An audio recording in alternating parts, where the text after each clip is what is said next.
Hello, everyone. This is Grace with GraceOnAJourneyChannelings. So today's topic is going to be on the necessity to block out distractions. So the title is Block Out Distractions. So, like many of you, I have witnessed a lot of distractions for the past couple of days on television, in the news, on social media, distractions everywhere. But in the meantime, we are at a crucial point in our journey where we need to focus on self-development, focus on spirituality, focus on being able to gain the perspective necessary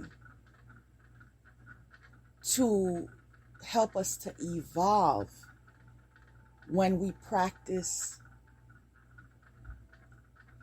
introspection. And through meditation, I was led to block out distractions. Okay? Some of us have a harder job. Let me rephrase that. Some of us have a harder time blocking out distractions than others. Okay?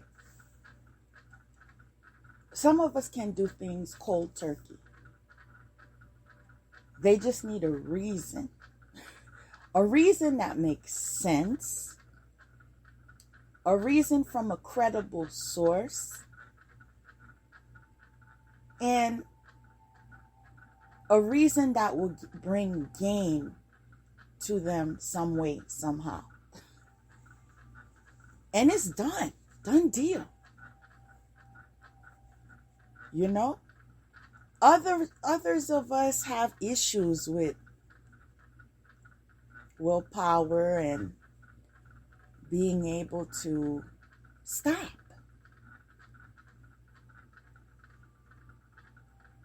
Some of us have been self-sabotaging, for the longest time, and have issues with finding a resolve. The good news about today is there is enough information out there to help you, whatever category you find yourself in.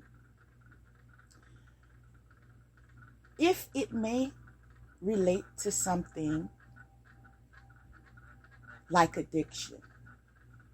And when I say this, I say it generally because it's sort of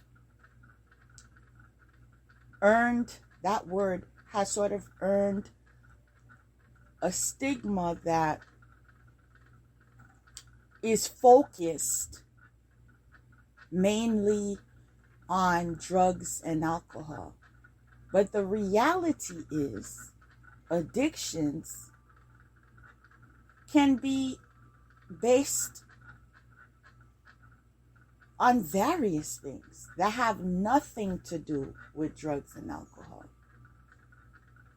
And some of you are very well versed as far as what that entails.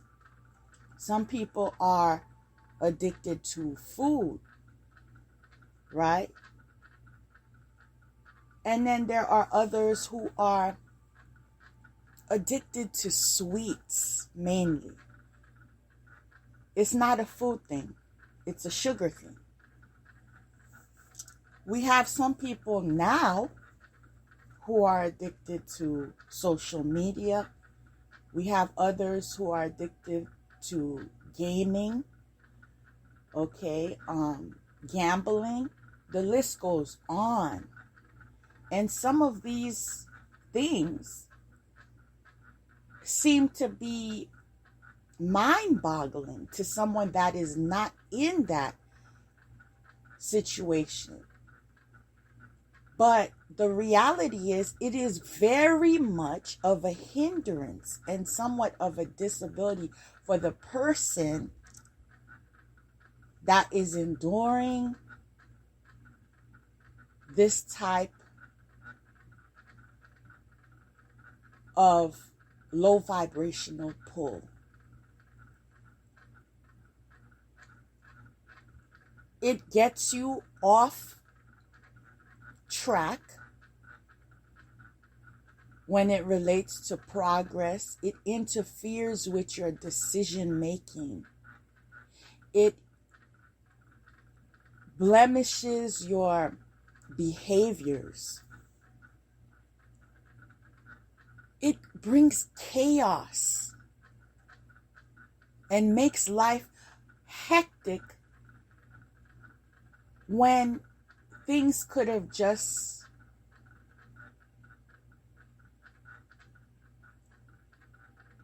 be serene.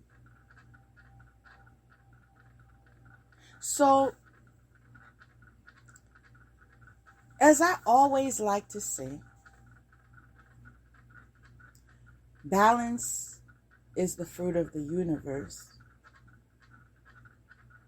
It's okay to embrace the side of you that is aware today. Okay? That is growing, progressing. But you also must accept your shadow self. Because in the process of accepting your shadow self, you're able to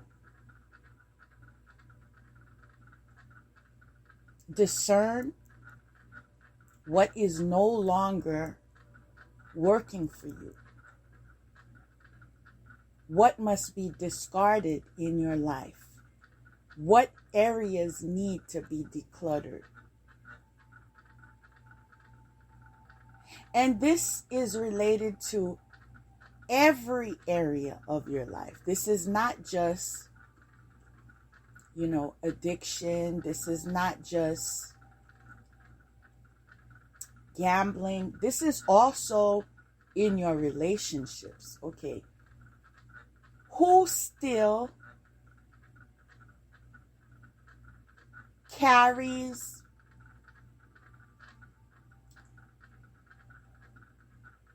the vibration or that type of energy that I need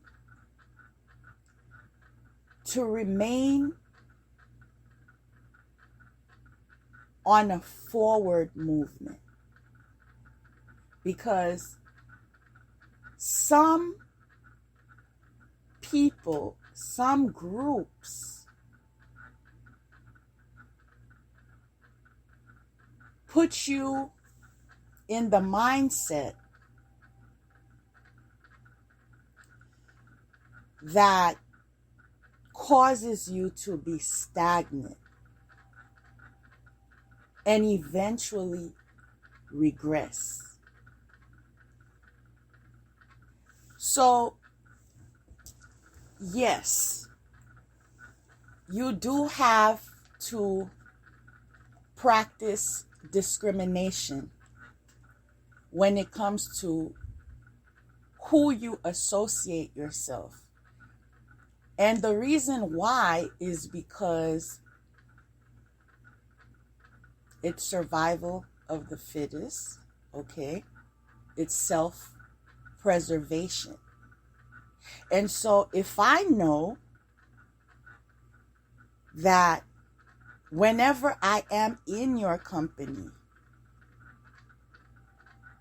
I feel reduced when it comes to my vibration. I feel sensations such as a headache or a stomach ache or a backache. Those are not just body sensations that you need to ignore or dismiss. Those are signals. And those of you who do practice meditation, who do design quiet time in your schedules to journal or participate in expressive forms of art, who have more of an understanding of yourself, you know this. And you're beginning to learn more and more how to pay attention to your mind, body, and soul. When you enter a certain store, do you feel anything different? Do you feel waited on? Do you feel pressure? Do you feel disconnect? I've experienced things like that before. Whether it was a store, whether it was somebody's home, entering a car, if the vibe isn't right, I feel it. As I enter a room, whatever is being discussed, if immediately the conversation ends, whatever the topic was, and I'm stressing whatever it was, it doesn't even have to be about me, but I'm going to sense some type of vibe. Is it relaxed here? Is it tension? Is there anger? We need to practice doing activities and doing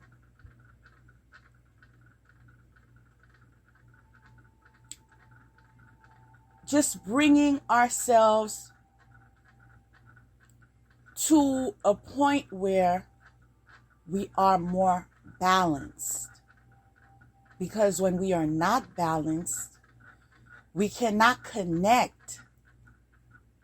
We cannot sense certain things that are very vital.